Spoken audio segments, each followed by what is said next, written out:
আমরা তো এটাকে কন্ডেম করি এবং আমরা মনে করি যে সাপ পোষা কারো জন্য নিরাপদ না। ওই সাপই কিন্তু সাপুড়িকে একসময় সুবল দিয়ে শেষ করে দেয়।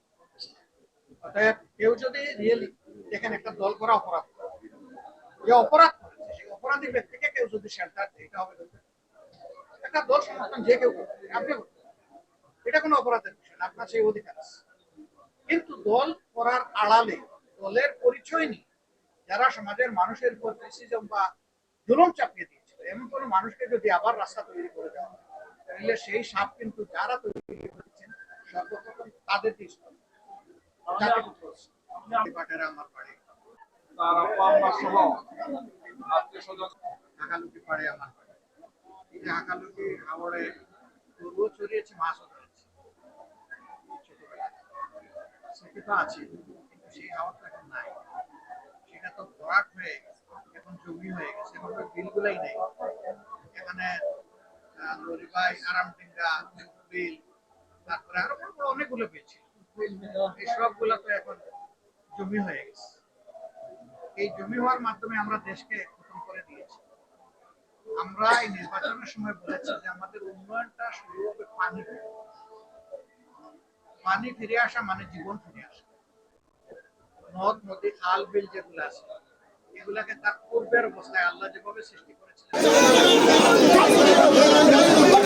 তার কাছাকাছি অবস্থায়, আল্লাহ এগুলো আমাদের কল্যাণের জন্য সে পরিকল্পনা আমাদের আছে, কিন্তু আমাদের হাত পা এখন খোলা নয়, বাধা, এটা বুঝতে পারছি। যদি আমরা দায়িত্বে যেতে পারতাম, আমাদের কথা আমরা বাস্তবায়ন করতাম পানি থেকেই শুরু। কারণ আল্লাহ তাআলা মানুষকে সৃষ্টি করেছেন পানি এবং মাটি। মানব দেহের ৭২ ভাগ পানি আর মাত্র ২৮ ভাগ হলো সলিড। পানি দিয়ে তো শুরু, আমরা সেটা দিয়ে শুরু করতাম। আমরা ইনশাআল্লাহ এই দাবির পক্ষে জোরালো আওয়াজ করব। আমরা আশা করবো সরকার এই আওয়াজকে কগনিটেন্সে নেবেন। যদি আমলে নেন আমরা ধন্যবাদ জানাবো, না নিলে আমরা দাবি উপহার দেবো। তবে একটা জিনিস খেয়াল রাখবেন যে প্রত্যেকটা রাজনৈতিক পরিচয়ে হয় অথবা সমস্যাটা হয়ে যাওয়ার পরে একটা পরিচিতি পেয়েছে। আমরা ওই সংস্কৃতি থেকে সরকারকে বেরিয়ে আসি। কোনো অপরাধে সে বাবা হলেও তাকে যেন শেল্টার দেওয়া, সে যেন আইনের আওতায় আসে এবং সেও যেন ন্যায্য বিচারের মুখোমুখি।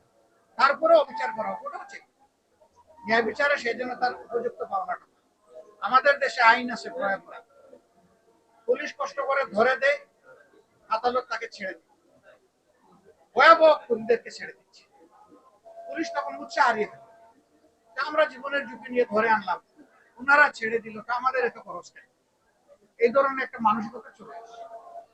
সরকারকেই আস্থার জায়গাটা তুলে, বিচার বিভাগকে নিরপেক্ষ, স্বাধীন এবং যুক্তি নির্ভর, আইন নির্ভর করার মাধ্যমে এটা করা, এর কোনো বিকল্প নেই। সূর্য উঠলেই আপনারা দেখবেন যে সর্বশেষ প্রশ্ন আমাদের, আপনাকে অসংখ্য ধন্যবাদ। আপনি বাংলাদেশের ইতিহাসে আমাদের সিলেট বিভাগে প্রথমবারের মতো আমরা বিদ্যুৎ হিসাবে নেতা পেয়েছি, তা আমাদের জন্য মুখ ফুলৌড়ায়। আপনার নিজ ইউনিয়ন পাটেরা রেল স্টেশন দীর্ঘদিন থেকে বন্ধ, এই রেল স্টেশন চালু সহ সিলেট বিভাগের রেল উন্নয়নের ব্যাপারে আপনার ভূমিকা নিয়ে ইনশাআল্লাহ আমাদের রেল লাইনটা কিলোমিটার গেজ, বাংলাদেশে সবগুলা রেল লাইন হয়ে গেছে এখন ব্রড গেজ। এটাই শুধু পড়ে আছে, ২০০ বছরের পুরানা রেলওয়ে এখানে পড়ে আছে। এটারই সংস্কার প্রথমে হওয়া দরকার। আর আপনি বাটেরবাসীর পক্ষ থেকে দাবি তুলেছেন, আমি বলবো যে আগে সবাই টিকেট করে যাবো, এটা নিয়মটা আগে করে যাবো, কারণ ওইটার কারণেই কিন্তু বন্ধ হয়েছে, এটা মনে ভুলে যাবে না। আমরা আসলে সুযোগ পেলে নিজের দায়িত্বটা ভুলে যাই অনেক সময়। দায়িত্বের জায়গায় সচেতন হতে হবে, আর আমরা আওয়াজের জায়গায় সচেতন হবো। ধন্যবাদ।